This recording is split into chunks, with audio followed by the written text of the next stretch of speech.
महागणाधिपतये नमः अलंकरणार्थे अक्षतान् समर्पयामि. त्याच्यानंतर फुलं व्हायची. याच्यामध्ये लाल फुलाचं विशेष महत्व आहे. तर तसंच 21 दुर्वांची जोडी ही व्हायची. दुर्वा वाहताना मंडळी एक गोष्ट लक्षात ठेवायची की दुर्वांची आग्रह आपल्याकडे करायचे. देठ दुर्वांचा जो आहे तो आपल्याकडे करायचा आहे आणि सरळ 3 त्याची जी पानं आहेत ती देवाकडे करून मूर्तीला आपण अर्पण करणार आहोत. तर पहा फुलं आणि दुर्वा.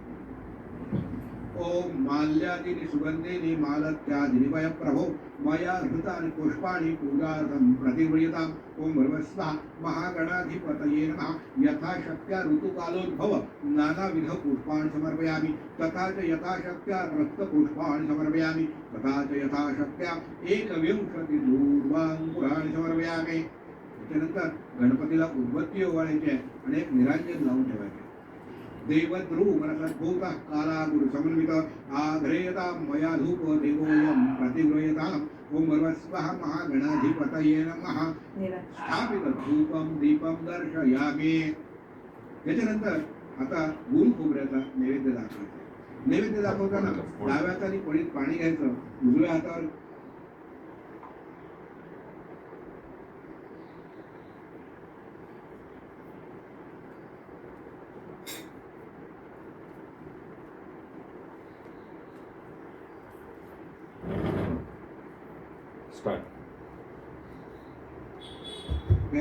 जमिनीवर पाण्याचा छोटा चौकोन तयार करायचा आहे आणि त्याच्यावर गुळ खोबऱ्याची वाटी ठेवायची.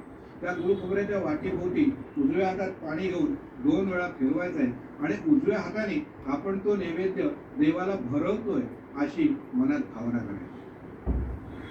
हातात पाणी घ्या आणि 2 वेळा फिरवा. ओम प्राणाय नमः. अपानाय नमः. व्यानाय नमः. उदानाय नमः.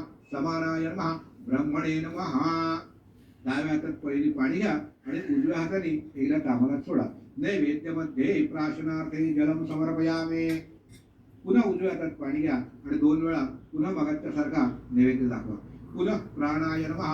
अपानाय नमः. व्यानाय नमः. उदानाय नमः. समानाय नमः. ब्रह्मणे नमः. आता उजवा हात ताम्हाणात धरा आणि डाव्या हाताने 3 वेळा उजव्या हातावरून ताम्हाणात पाणी सोडा. उत्तरापोषणं समर्पयामि. हस्त प्रक्षालनं समर्पयामि. मुख प्रक्षालनं समर्पयामि. एका फुलाला गंध लावायचा आहे आणि ते फूल आपल्या सुपारीच्या स्थापन केलेल्या गणेशाला व्हायचं आहे. करोद्वर्तनार्थे चंदनं समर्पयामि. आता 2 विड्याची पानं ज्याची देठ देवाकडे केलेली आहे अशी ठेवायची आहे.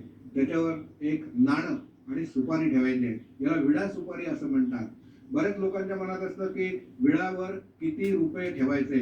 असं काही मंडळी कुठल्याही पुस्तकात धर्मशास्त्रात सांगितलेलं नाही की 5 रुपये ठेवा, 10 रुपये ठेवा. नाही, किंचित व्यावहारिक द्रव्यम, व्यवहारात जे चालतं असं कुठलंही नाणं तुम्ही तिथे ठेवू शकता. असं नाणं ठेवून त्याच्यावर सुपारी ठेवायचे. उजव्या हातात पळी घ्यायचे आणि त्या विडा सुपारीवर पाणी घाला. ओम भर्वस्वः महागणाधिपतये नमः. मुखवासार्थे पूगीफलतांबूलं समर्पयामि. सुवर्ण पुष्पदक्षिणां समर्पयामि. हात जोडा. नमस्करोमि. आता ही छोट्या गणपतीची पूजा झाली. आता याच्यानंतर आपल्या पूजेसाठी आपण जो कलश म्हणजे तांब्या घेतलेला आहे त्याच्यात जे पाणी घेतलेलं आहे त्याचं आपल्याला पूजन करायचं आहे. तर ह्या कलशाला बाहेरच्या बाजूने या बोटाने गंध लावायचा आहे. हे छोटं फूल किंवा फुलाची पाकळी त्याला चिकटवून ठेवायची आहे आणि उजवा हात कलशावर असा झाकण म्हणून धरून ठेवायचा आहे. आणि या माझ्या कलशामध्ये जे काही पाणी मी घेतलेलं आहे त्याच्यामध्ये गंगा, यमुना, सरस्वती, गोदावरी सर्व ज्या काही नद्या आहेत त्यांचं तीर्थ, त्यांचं पाणी यामध्ये समाविष्ट होवो अशी भावना करायची आहे आणि कलशाला नमस्कार करायचा आहे. ओम कलश. कलश तिकडे मी यालाच यालाच पाणी आपण वापरतोय ना याला. हो, पण कलश ते आहे ना तिकडे. त्याची पूजा झाली की हे बघ आता स्टार्ट. याने काय सांगितलं आता याच्यावरती हे करायचं.